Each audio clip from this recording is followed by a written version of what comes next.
Assalamualaikum warahmatullahi wabarakatuh. Alhamdulillahirabbil alamin. Pada kesempatan ini kami bisa melanjutkan kembali membaca Al-Qur'an surat Al-An'am ayat 145 sampai dengan ayat 150 beserta terjemahannya.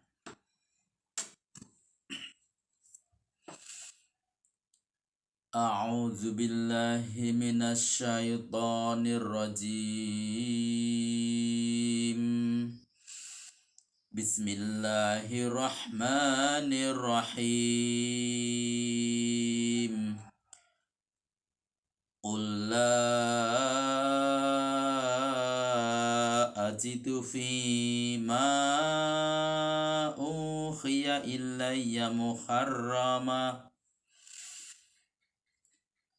ilayya muharraman ala ta'imin yat'amuhu illa ayyakuna maitatan aw daman masfuhan aw lahma khinzirin fa innahu rijsun aw fisqan uhilla li ghairillahi bih faman Turra ghaira baghin wala adin fa inna rabbaka ghafurur rahim. Wa 'alal ladzina hadu harramna kulla dzi dzufur wa minal baqari wal ghanami harramna 'alaihim شحومهما إلا ما حملت ظهورهما أو الحوايا أو ما اختلط بعظم ذلك جزيناهم ببغيهم وإنا لصادقون فإن كذبوك فقل ربكم ذو رحمة واسعة ولا يرد بأسه عن القوم المجرمين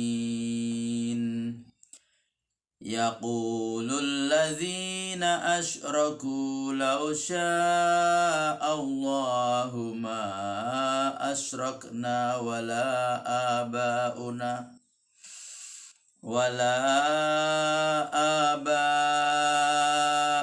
ولا حرمنا من شيء كذلك كذب الذين من قبلهم حتى ذاقوا بأسنا قل هل عندكم من علم فتخرجوه لنا إن تتبعون إلا الظن وإن أنتم إلا تخرصون قل فلله الحجة البالغة فلو شاء لهداكم أجمعين قل هلم شهداءكم الذين يشهدون أن الله حرم هذا فإن شهدوا فلا تشهد معهم ولا تتبع أهواء الذين كذبوا بآياتنا والذين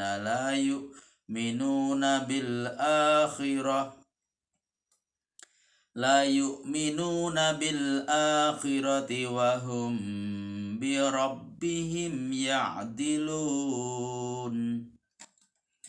Sadaqallahul azim.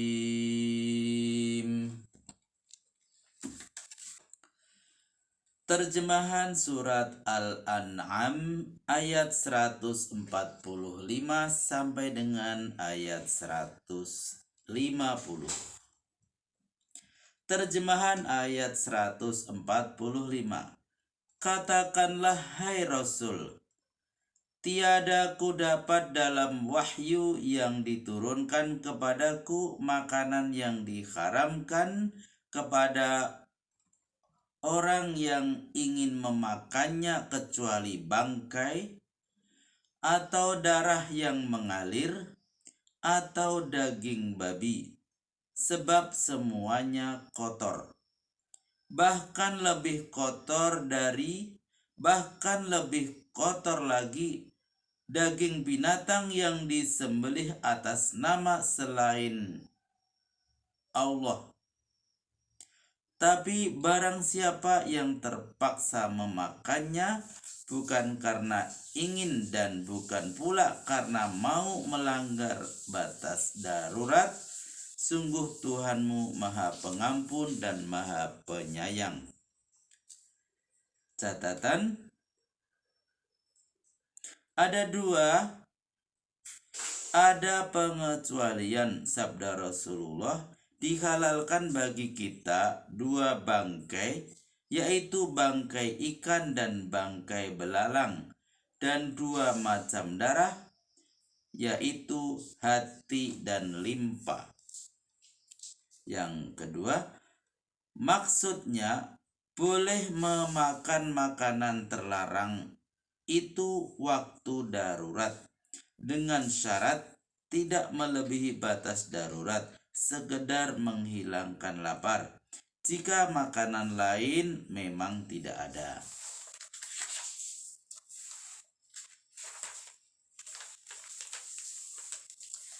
Terjemahan ayat 146.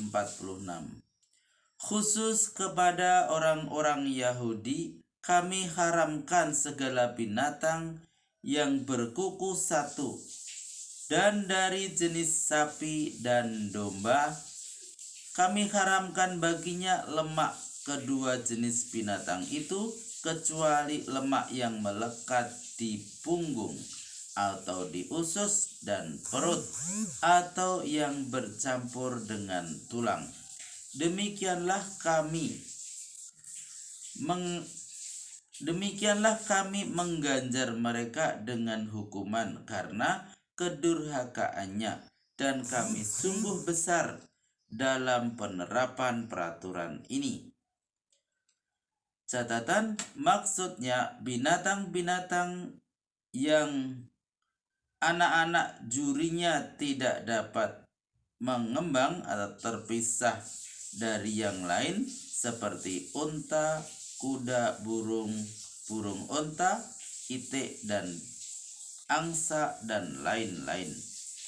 Khusus tentang sapi dan domba yang boleh mereka makan atau halal, hanyalah lemak yang melekat di punggung, di usus dan perut, atau yang bercampur dengan tulang. Selain itu tidak boleh. Terjemahan ayat 147.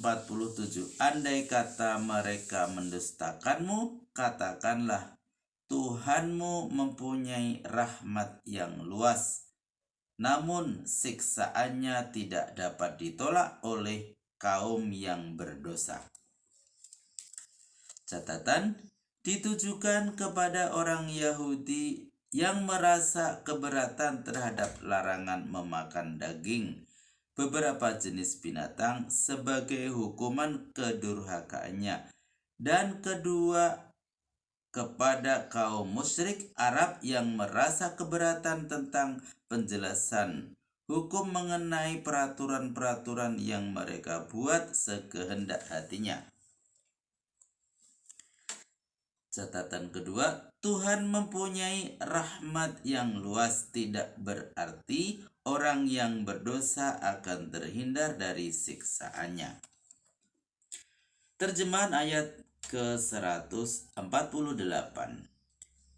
Orang-orang musyrik akan mengatakan, andai kata Allah menghendaki, niscaya kami dan bapak-bapak kami tidak akan mempersekutukannya dan tidak akan mengharamkan sesuatu apapun. Demikian pula orang-orang sebelum mereka telah mendustakan Rasul-Nya sampai mereka merasakan siksaan kami. Tanyakanlah, adakah kamu mempunyai sesuatu ilmu yang dapat diandalkan yang menerangkan bahwa Allah rela atas kemusyrikanmu? Kalau ada, tampilkanlah di hadapan kami. Kini ternyata kepercayaan dan pemikiran yang kamu ikuti itu berdasar pada dugaan belaka. Kamu hanya mengadu untung dengan menampilkan kebohongan. Terjemahan ayat ke-149. Katakanlah, Allah adalah satu-satunya yang mempunyai dasar hukum yang sah dan berbobot tinggi mengenai pokok-pokok akidah dan peraturan syariat. Kalau Dia menghendaki, tentu kalian diberinya petunjuk. Petunjuk Allah dapat diterima oleh orang-orang yang ada kesediaan untuk menerimanya, menyukai kebenaran dan ingin mendapatkannya. Misalnya, didengarnya sebuah fatwa lalu dengan kesadaran, ikhtiar dan kemauannya sesuai dengan fitrahnya dipilih serta diikutinya mana yang baik dan ditinggalkannya mana yang buruk dari fatwa tersebut. Tapi kalau Allah menghendaki, Dia dapat saja menunjukimu di luar ketentuan yang berlaku pada alam malaikat. Tidak mendurhakai perintah Allah dan patuh melaksanakannya tanpa ada kemauan dan ikhtiar untuk bertindak lain dari itu, sebagaimana yang berlaku pada alam manusia. Dengan demikian, iman dan taat yang ada padamu bukan iman dan taat yang timbul dari kesadaran, ikhtiar dan kemauan seperti halnya darah yang mengalir dalam tubuhmu tanpa kesadaran dan kemauan, karena begitu sunnah yang berlaku baginya. Atau dengan kesadaran hal itu bukan urusanmu, ketika itu kamu bukan termasuk jenis alam manusia lagi dengan ketentuan yang difitrahnya bebas memilih kebaikan, keburukan, kebenaran, dan kejahatan. Yang salah satu dari dua yang berlawanan itu mampu mengalahkan yang lain dengan ikhtiar dan kemauan. Sedangkan ikhtiar dan kemauan untuk memenangkan salah satu dari keduanya adalah atas kehendak Allah yang menjadikan pelakunya berbuat sesuai dengan kehendak yang ada padanya. Terjemahan ayat ke-150. Lalu katakan pula, coba tampilkan saksi-saksi dari para ilmuwan yang mampu memberikan kesaksian ilmiah bahwa Allah mengharamkan makanan yang kamu haramkan ini. Jika mereka menghadirkan saksi-saksi, janganlah hawa nafsu orang-orang yang mendustakan ayat-ayat kami dan yang tidak mempercayai hari akhirat serta yang mempersekutukan Tuhannya. Maha benar Allah dengan segala firman-Nya. Alhamdulillahirabbil alamin. Telah kami bacakan surat Al-An'am ayat 145 sampai dengan ayat 150. Mudah-mudahan bermanfaat dan sampai jumpa kembali pada video berikutnya. Billahi taufik wal hidayah. Wassalamualaikum warahmatullahi wabarakatuh.